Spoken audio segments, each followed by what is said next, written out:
Even though we may be going through troubled economic times, there may be pressure, there may be pain.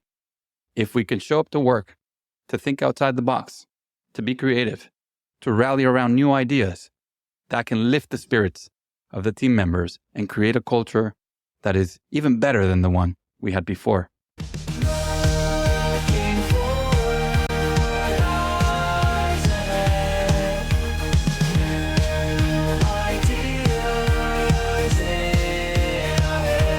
Welcome back to Looking Forward, the podcast where we explore transformative solutions for today's enterprise challenges.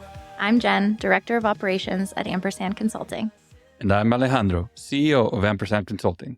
Today, we are diving into a topic that should be on everyone's mind: navigating your business through a troubled economy. In this episode, we'll explore 3 key priorities that organizations should focus on during uncertain economic times: improving employee performance, accelerating innovation, and strategic cost reduction. These strategies can help businesses stay resilient and even emerge stronger through challenging times.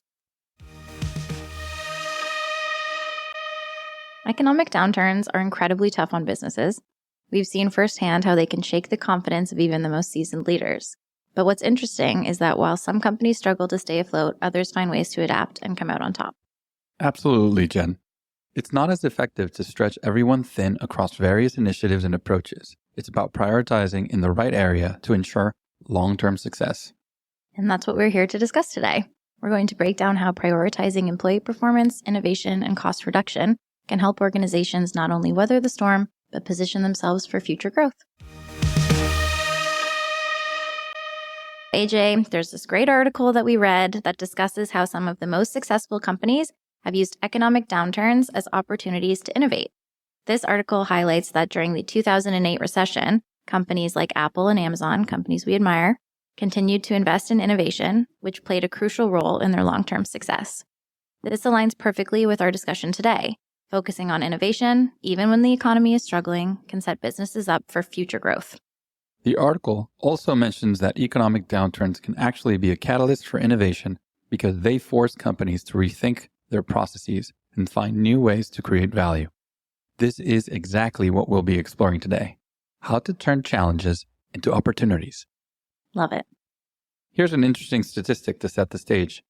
According to a recent report by the World Economic Forum, companies that maintained or increased investment in employee training and innovation during the last recession outperformed their competitors by 25% once the economy rebounded. And another study found that organizations that strategically reduced their costs while maintaining a focus on innovation were twice as likely to emerge as leaders in their industry post-crisis. It's clear that smart prioritization is key to thriving in tough times.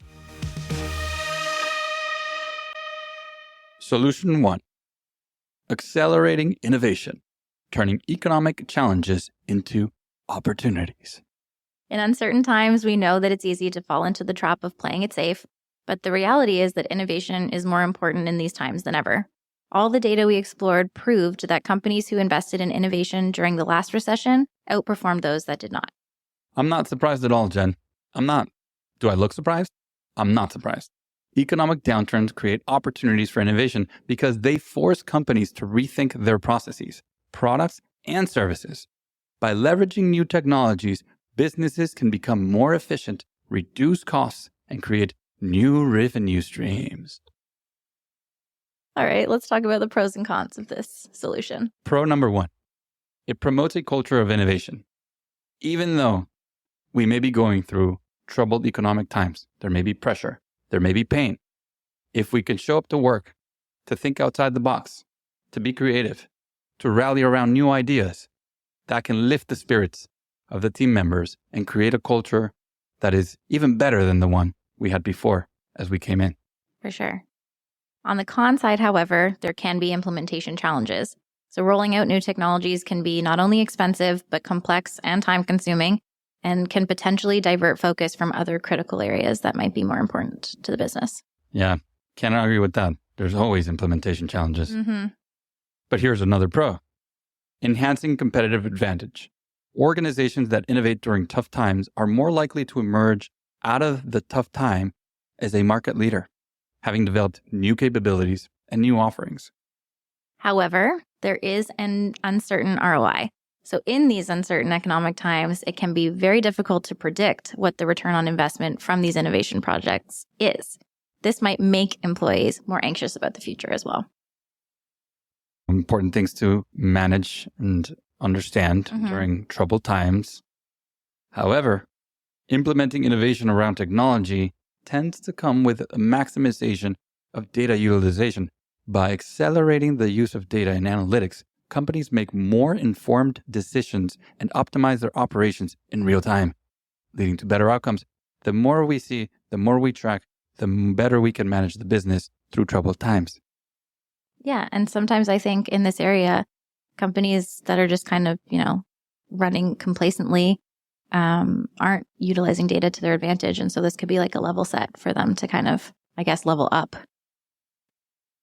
Okay. And on the con side, we have risk of overstretching our resources. So obviously pushing for innovation can strain an already limited workforce, if that's the case, and can potentially lead to employee burnout or distraction, again, from those more core activities that are keeping the operations running. That can be true. However, there's always outsourcing to help with this potential con. Wink. IBM, for example, outsourced some of its innovation to external partners during the last economic downturn and enabled them to reduce costs while continuing to develop new products and services, maintaining its focus on innovation despite economic challenges. It's been successful for many large companies historically. Most recently, I think, during the pandemic, when we saw huge retailers automating their systems, leaning in on online sales, and improving robotics in their warehouses and delivery systems. I came across this great saying about using the next recession to change the game, and it really resonated with me. Playing offense almost always beats hunkering down or just trying to get through.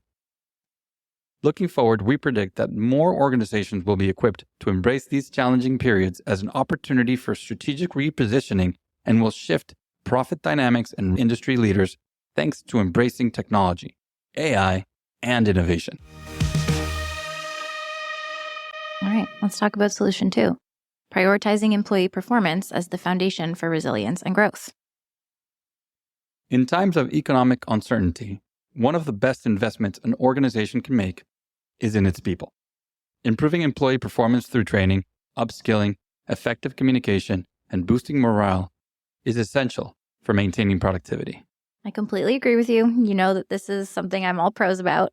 When employees feel supported and have access to the tools and training they need, they're more likely to stay motivated and contribute to the organization's success. It's really about creating a culture where people feel valued and empowered, even during the challenging times. Shall we do some pros and cons? Let's do it. All right. Pro number 1, it supports agile responses to change. A well-trained workforce is more adaptable, better equipped to respond to sudden changes in the market, making the organization more resilient. Okay, how about this con? Technology training gaps.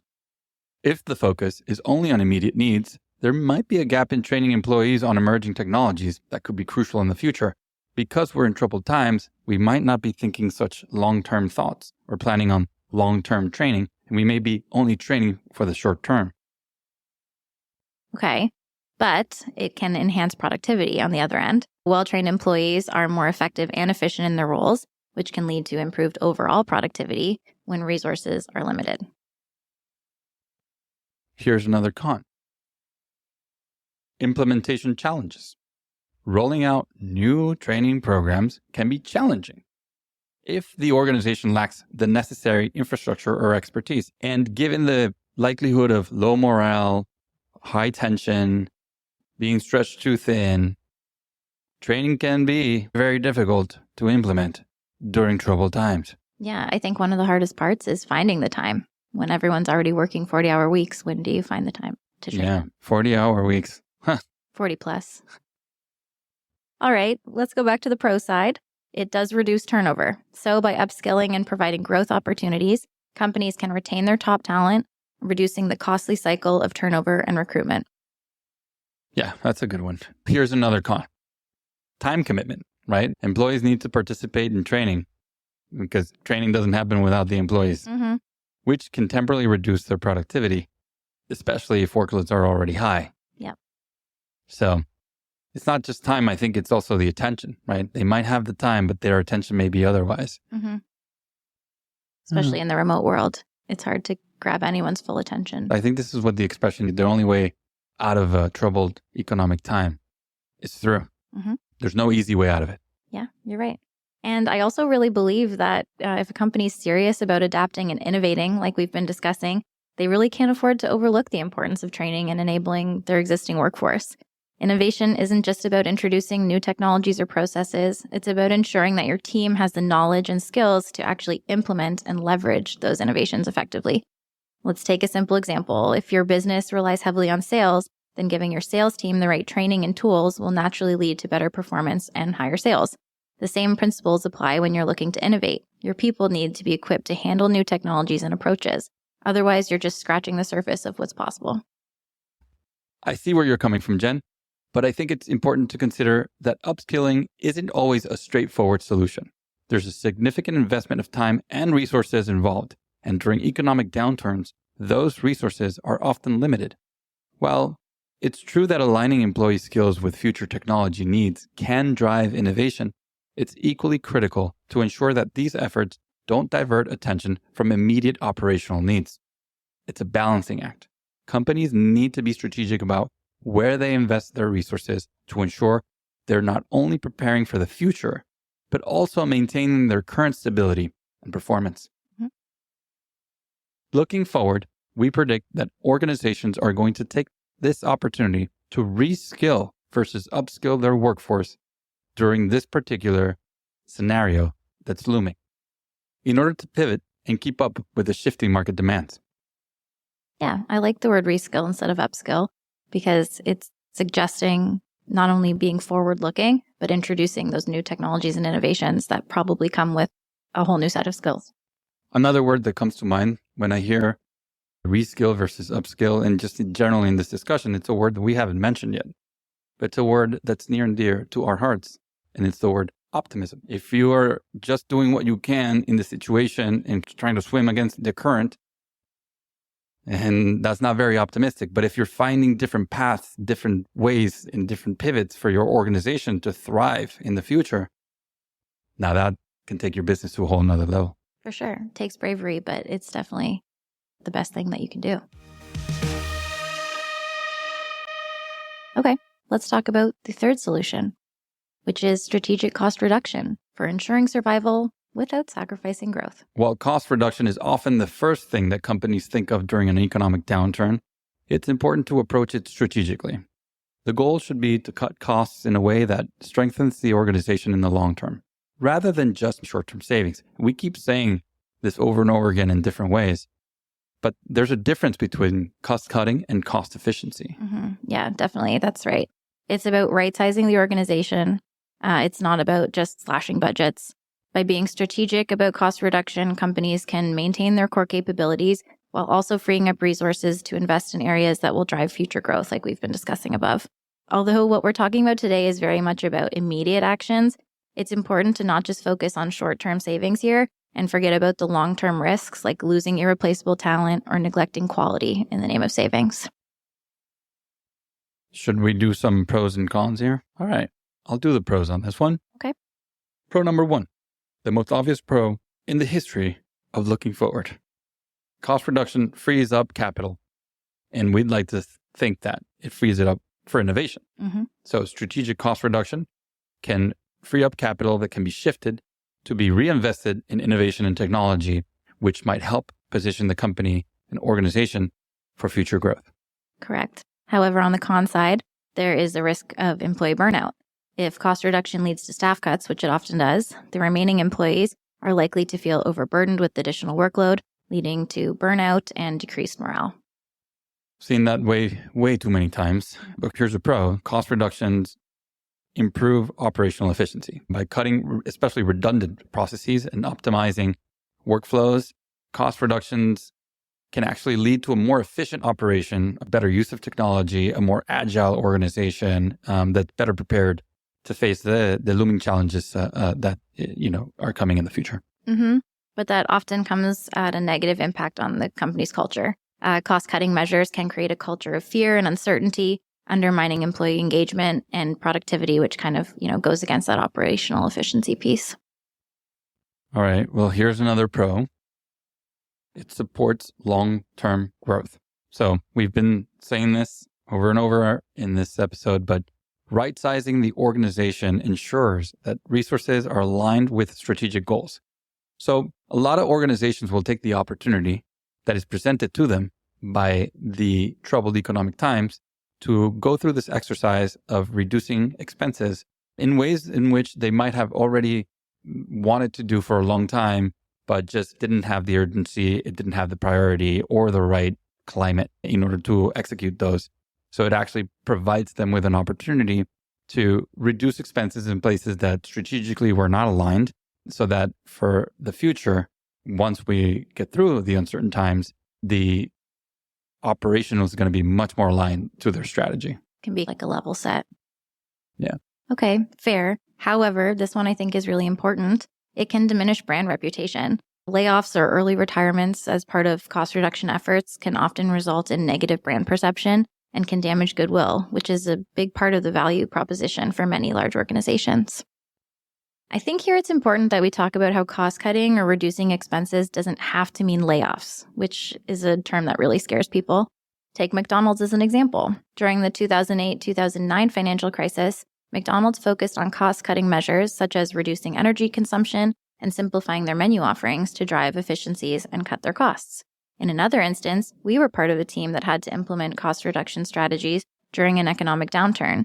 Instead of across-the-board cuts, we focused on reducing non-essential expenses and removing products from our menu with high margins. If they weren't selling, why would we produce them? This approach helped us maintain our core capabilities and our people while freeing up resources to continue investing in employee development and innovation. In the tech world, we've seen companies right-sizing their operations and reinvesting the savings into technology upgrades, which help them maintain a competitive edge during tough times. Making smart, targeted cuts that free up resources for future growth rather than just surviving the moment. Let's not just look at the short term when making these decisions. Let's think about the long term. And I think if history's taught us anything, it's exactly that. It's a cycle. Looking forward, we expect strategic cost reduction to remain the first resort for most companies during times of economic uncertainty. This approach is often the most immediate and tangible way to ensure financial stability, allowing organizations to quickly address cash flow challenges and preserve their core operations. As businesses continue to navigate fluctuating market conditions, cost reductions will likely be the go-to strategy for maintaining operational efficiency and safeguarding essential resources. Now, looking forward from today at our current state and the looming troubled economic times that we're seemingly facing, not all troubled economic times are created equal, right? So like we've had the financial crisis in 2008, 2009 that was started by the mortgage-backed security situation. That was a very special, particular crisis. And the one that we're looming now was not necessarily the same, right? This is what we might call a manufactured recession, if it turns out to be a recession, where the Federal Reserve has been increasing the interest rate in order to cool inflation. And really the only way you cool inflation is by slowing down the economy, which we are starting to see a lot of signs of. And this is why we thought it would be prudent to record this episode at this point in time. However, since it is a quote unquote manufactured situation that is being driven by the Federal Reserve, and the Federal Reserve has already signaled that they are going to start lowering interest rates starting next month, I would encourage any leader to proceed with additional caution and to take all of that context into mind when weighing each of these priorities and which ones to prioritize. Should we do the roundup? Let's round it up. To summarize, during uncertain economic times, organizations should focus on one of three key priorities to thrive. Improving employee performance. If your organization relies heavily on the talent and engagement of your workforce, investing in training, upskilling, and boosting morale is crucial. This approach keeps your team engaged and productive, ensuring that they're equipped to navigate challenges and drive the company forward. For companies that want to stay ahead of the curve and seize new opportunities, leveraging technology, data, and automation is key. This strategy allows you to turn economic challenges into opportunities for growth and differentiation in the market.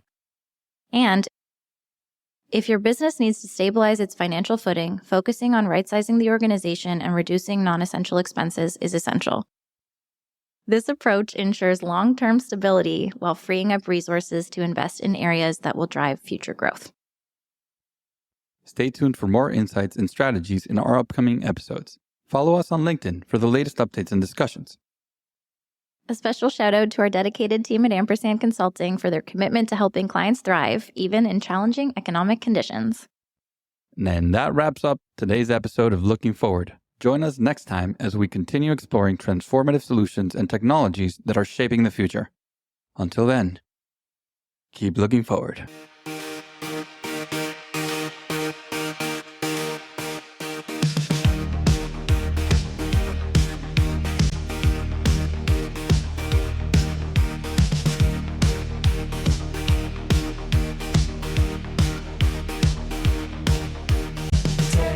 Changing every day, got solutions on the way, challenges we're gonna slay, innovation leads the way, if there's hurdles we can fight, with our tools and with our might, every problem in our sight, we're bringing to light. Looking forward, eyes ahead, new ideas in our heads.